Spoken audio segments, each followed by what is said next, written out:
Olá, no Repórter Eco de hoje, conheça a importância da cultura caiçara na preservação dos peixes do litoral brasileiro. Participe também de uma campanha nacional que propõe a troca de objetos no lugar do consumo exagerado. E cientistas brasileiros criam um estudo que é capaz de calcular a emissão de gases do efeito estufa pela agricultura. O cálculo feito pela Universidade de São Paulo pode ajudar no combate ao aquecimento global. Estas moradoras da maior metrópole do país integram um movimento pelo reaproveitamento de objetos que se acumulam e ficam esquecidos em algum canto. E o historiador Ricardo Maranhão reúne relatos e fotos de Fábio Colombini para tratar dos segredos da gastronomia e do modo de vida da gente do mar.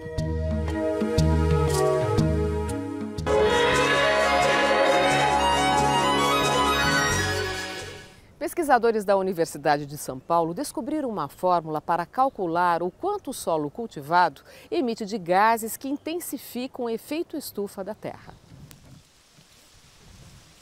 Estas caixas colocadas no meio da plantação de cana-de-açúcar servem para capturar os gases emitidos pela decomposição dos restos da plantação que ficam no solo depois da colheita. O objetivo é quantificar os gases que intensificam o efeito estufa e contribuem para causar mudanças climáticas. Capturados nestas seringas pelos pesquisadores, vão para a sede do SoloFix, Núcleo de Excelência em Pesquisas de Solo do Centro de Energia Nuclear na Agricultura da USP, no campus de Piracicaba, interior de São Paulo. No laboratório são medidas as quantidades de dióxido de carbono, metano e óxido nitroso para calcular o que se chama de pegada de carbono, ou seja, quanto se emite de gases de efeito estufa para produzir um determinado bem ou serviço. Neste caso, os cálculos estão ligados à produção de etanol, o combustível feito a partir de matéria-prima renovável, a cana-de-açúcar, tem vantagens ambientais em relação à gasolina e o diesel.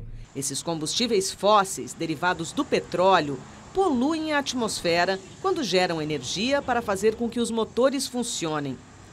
O engenheiro agrônomo Carlos Serri, que coordena as pesquisas com o objetivo de reduzir as emissões no agronegócio, explica. Esse etanol, ele também é um combustível, é um biocombustível. Quando colocado no veículo, vai também produzir gases que vão para a atmosfera. Só que aquela cana que é cortada, ela rebrota. E nessa rebrota, ela retira o CO2 que veio da atmosfera. Essa é a vantagem do biocombustível. Segundo o pesquisador, hoje o Brasil produz cerca de 25 bilhões de litros de etanol. A meta do governo é chegar a 61 bilhões. Uma das alternativas seria o melhoramento genético das plantas ou a produção do chamado etanol de segunda geração, a partir dos resíduos da lavoura. Só o melhoramento da planta, o uso dos resíduos de etanol de segunda geração pode não ser suficientes para atingir essa meta do governo de 61 bilhões de litros. Então, a alternativa mais emergente que existe é a expansão de área. Mas a expansão de área a partir de onde? Tem que ser da área da pecuária, tem que ser de pastagens já estabelecidas. Não se tem que derrubar a floresta nem perder biodiversidade para fazer isso. Não, isso é inadmissível. O Brasil está entre os 5 maiores emissores de gases de efeito estufa, de acordo com o INPA, o Instituto de Pesquisas da Amazônia. O desmatamento está entre as principais causas e aí se inclui a abertura de áreas para novas pastagens e a posterior queima da vegetação que foi derrubada. O setor agropecuário também contribui para poluir a atmosfera de outras maneiras, por meio da queima dos resíduos agrícolas, como, por exemplo, das folhas da cana para garantir a colheita e da aplicação no solo de fertilizantes à base de nitrogênio para tentar melhorar a qualidade dele e garantir a produtividade. Essa medição de emissão dos gases que intensificam o efeito estufa também vale para outras culturas que não a cana-de-açúcar? Sim, nós trabalhamos com várias outras culturas, como o café, como os citros, para a produção de suco de laranja. O trabalho de medição dos gases acaba servindo para sugerir mudanças nos métodos produtivos que reduzam a poluição atmosférica. Algumas delas são o aproveitamento de resíduos, a substituição de fertilizantes nitrogenados, que poluem muito mais do que o dióxido de carbono e o metano, e a integração da lavoura e da pecuária na mesma área, com rotação de culturas. Quanto mais limpo, entre aspas, for um produto do agronegócio, mais se agrega valor. E quem importa os nossos produtos do agronegócio, eles precisam declarar quanto que está sendo emitido na fonte dos produtos que eles compram. Então nós temos que fazer um esforço de ser competitivos, porque se nós não fizermos, outros países podem fazer e são barreiras que vão ser colocadas e que a gente precisa estar atento a isso.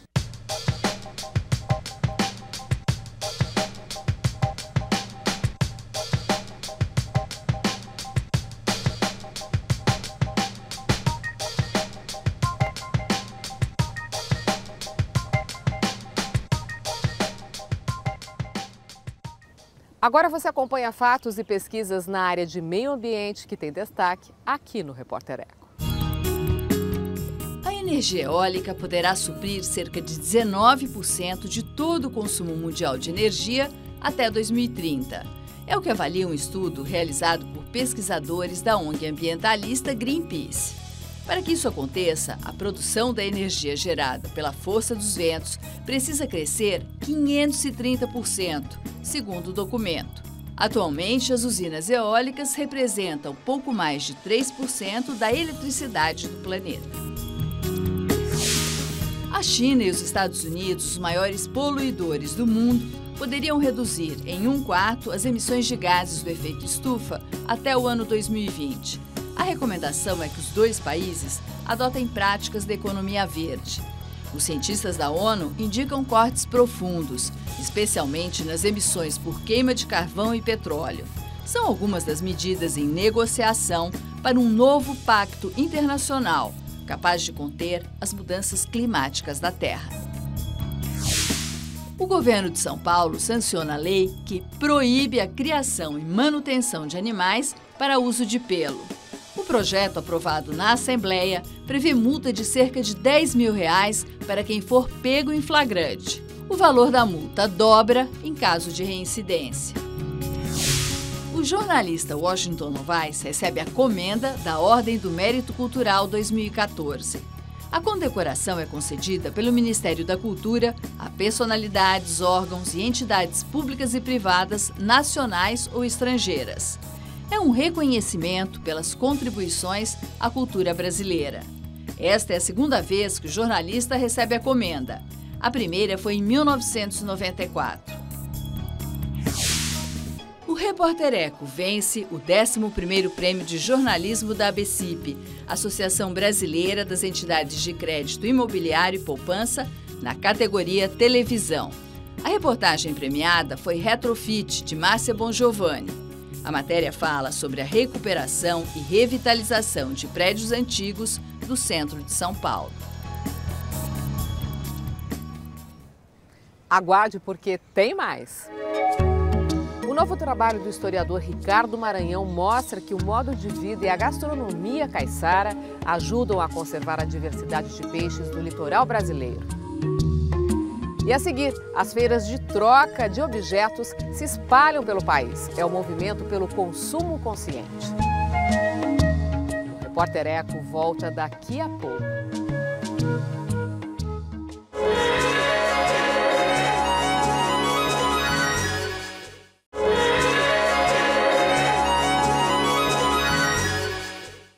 Uma das regras do consumo consciente é trocar um objeto que está esquecido no lugar de comprar outro produto sem necessidade. A proposta integra um movimento que busca caminhos alternativos para um mundo sustentável. Bairro Tremembé, zona norte da capital paulista. Na casa da fotógrafa Renata Tomé, a conversa animada entre amigas é sobre a feira de trocas do Cineclube Socioambiental Crisantempo. O evento, realizado uma vez por mês, aos domingos, na Vila Madalena, região oeste da cidade, estimula a troca de objetos, saberes e sabores para repensar consumo e desperdício. E olha a Renata aí, entregando limões cravo em troca de uma muda de poejo. A fotógrafa aprendeu a trocar objetos no cineclube e não parou mais. Bule e pratinhos de cerâmica são exemplos das várias peças da casa que vieram por meio das trocas. Estas aqui foram garimpadas na última edição da feira. A carioca Ana Jones, produtora de cenografia, levou 2 colchonetes e voltou com uma mala, necessária para as viagens constantes. Mas para conseguir aderir às trocas, ela teve que mudar. Eu tinha dificuldade mesmo, eu não era desse mundo, não conhecia. E muito apegada aos objetos também, né? E aí a primeira vez que eu fui numa feira de trocas, eu fiquei com a Renata, eu fiquei muito entusiasmada, fiquei muito emocionada e tive até uma postura muito lúdica, sem pensar na questão do valor monetário das coisas que eu tinha e das coisas das pessoas. A fotógrafa Caroline Esmanhoto participou de uma ação envolvendo troca de serviços aqui na casa da Renata. Em sistema de mutirão, os amigos se reuniram para cuidar do espaço, pintaram paredes, instalaram a pia e replantaram o jardim. Um escambo que antigamente era a nossa moeda de troca, né? Como a gente surgiu, como o movimento das coisas, eu fabricava um produto, você fabricava outro, a gente ia lá e trocava. A Renata aposta muito nas trocas e no reaproveitamento das coisas, dos objetos. Por conta disso, ela criou em 2012 o Canto do Escambo, né? E em 2013 o Made in Caçamba. Qual é o sentido desses 2 projetos que você tem páginas ali no Facebook, administra? O que você quer passar para as pessoas com isso? Eu quero passar a reutilização das coisas, que as pessoas descubram na casa, dentro do guarda-roupa, dentro da cozinha, coisas que são excessos e que elas não precisam mais. E que elas possam fazer disso a sua moeda de troca para conseguir outras coisas. Existem inúmeros exemplos de roupas que compram e não são mais usadas, ou livros que já foram lidos, ou utensílios que foram ganhados num chá de panela, por exemplo, que a pessoa não vê utilidade naquilo e vai a feiras e troca por coisas que realmente interessam. E o Made in Caçamba, ele veio assim, de olhar as coisas nas ruas novas, dentro das caçambas? Dentro das caçambas, que são produtos que eu também utilizo para fazer trocas, mas que elas não me custaram absolutamente nada. O Made in Caçamba, ele existe para as pessoas notarem que sempre há um meio de usar os produtos até o final, para que tenhamos uma redução do lixo.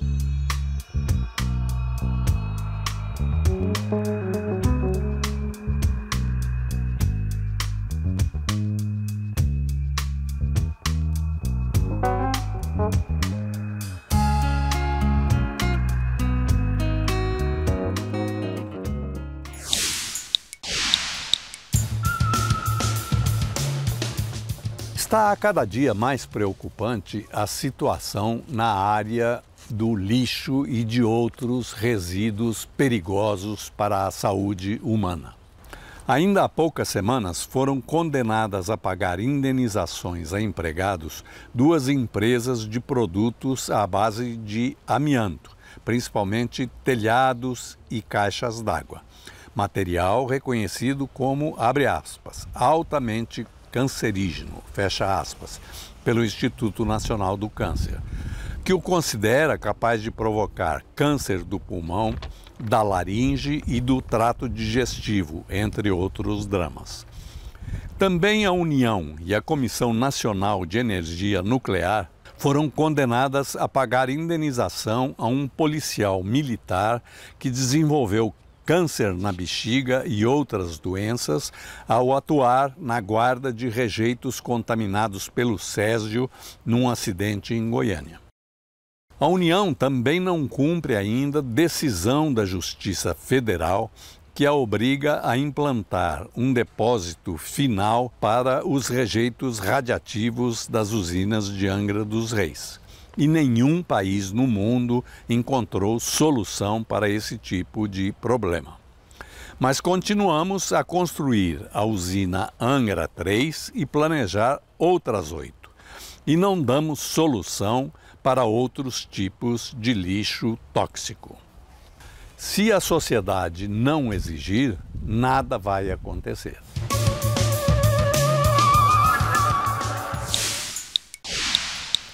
Chegou a hora do vídeo que a gente escolheu para você na internet.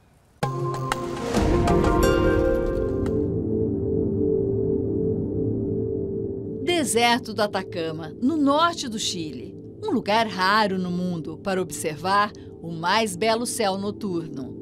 É o deserto mais alto e mais seco do planeta. Pode ficar décadas sem uma gota de chuva. Essas condições, junto com a pouca luminosidade artificial, fazem com que esta seja uma região privilegiada para ver estrelas, constelações, planetas e galáxias. Cerca de 40% das observações astronômicas internacionais são realizadas neste país da América do Sul. Existem 32 centros, 18 deles científicos, além de 19 turísticos e para observação amadora. Na Colina Paranal, direção oposta do Projeto ALMA, o maior radiotelescópio terrestre, fica o Observatório Europeu ESO, que oferece aos astrônomos a possibilidade de ter até 365 noites de céu aberto, sem nuvens. São imagens raras, especialmente para os que vivem nas grandes cidades, onde a poluição luminosa impede o direito que todo ser humano deveria ter assegurado de ver as estrelas.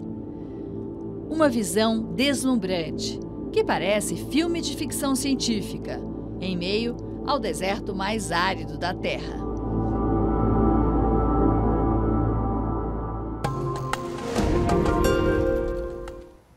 E a seguir, o modo de vida e a gastronomia do pescador brasileiro.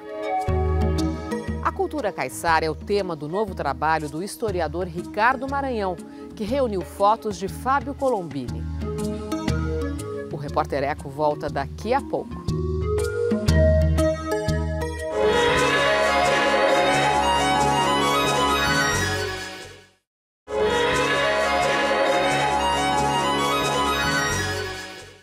Preservar o modo de vida e a gastronomia do caiçara é uma forma de proteger a diversidade de espécies dos oceanos. O povo do mar pratica a pesca artesanal e conhece os segredos para temperar bem os pratos. É o que revela o novo trabalho do historiador Ricardo Maranhão.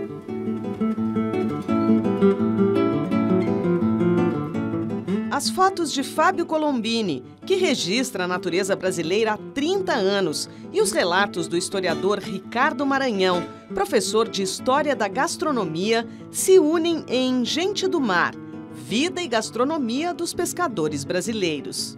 Nas áreas onde a gente tem ainda o pescador vivendo da maneira tradicional, a gente tem ambiente mais conservado? Eu não tenho dúvida, porque é uma questão de bom senso que a experiência secular dos pescadores fornece.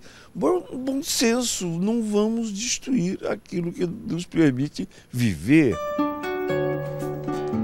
Muito utilizada no litoral sul de São Paulo, mas também no Maranhão, Ceará e algumas regiões da Amazônia, ele destaca que a pesca em espaço cercado ajuda na conservação da biodiversidade. Quando a maré está subindo, os peixes entram e não conseguem sair. Aí, quando a maré baixa, que os pescadores vão fazer a despesca, eles simplesmente pegam só os exemplares que são mais comerciais. E os outros são soltos, vão embora. Enquanto que o grande pescador industrial muitas vezes usa uma rede de pequenas malhas que pega montes de coisas, joga tudo no barco e depois muitas das espécies que não têm interesse comercial já mortas são jogadas no mar de novo. Os autores do livro, que viajaram para a costa de vários estados, alertam: a cultura caiçara está ameaçada e, com ela, a conservação dos ambientes naturais. Eles têm sido frequentemente expulsos de suas praias e seus costões pelo turismo predatório, pela especulação imobiliária. quando não são prejudicados por uma concorrência desleal da grande pesca industrial. Minha preocupação é justamente trazer à tona essas comunidades, mostrar como elas vivem, como elas pescam e como elas comem, como elas preparam a sua comida, né? Dentro de uma preocupação de mostrar como nós podemos ter uma culinária riquíssima, uma gastronomia de alta qualidade, apenas observando a sabedoria que esses pescadores artesanais adquiriram ao longo dos séculos. A vida dos pescadores artesanais que não estão organizados em colônias de pesca não é fácil.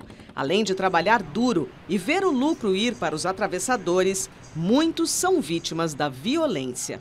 Houve inclusive uma empresa norte-americana que, além de levar grande parte da lagosta, que era um produto importante da pesca no Ceará, além disso inaugurou uma crueldade que era pegar lagostas novas, novinhas, e vender em Miami como se fosse uma especialidade, lagostinhas especiais.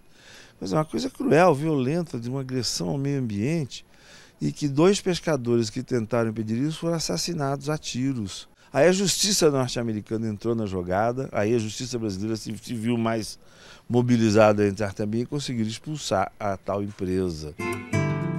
Entre tantos, um aprendizado marcou as viagens.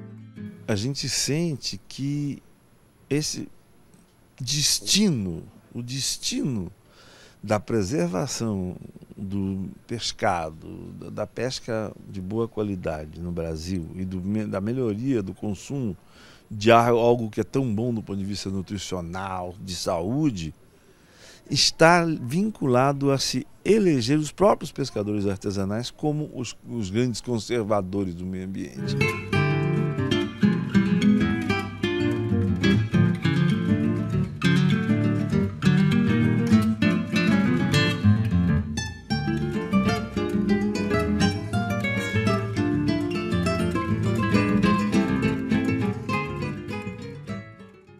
Se você quiser rever as reportagens, entre no nosso site. Anote os endereços na internet. cmais.com.br/repórtereco. No Facebook é só curtir a página facebook.com/repórtereco.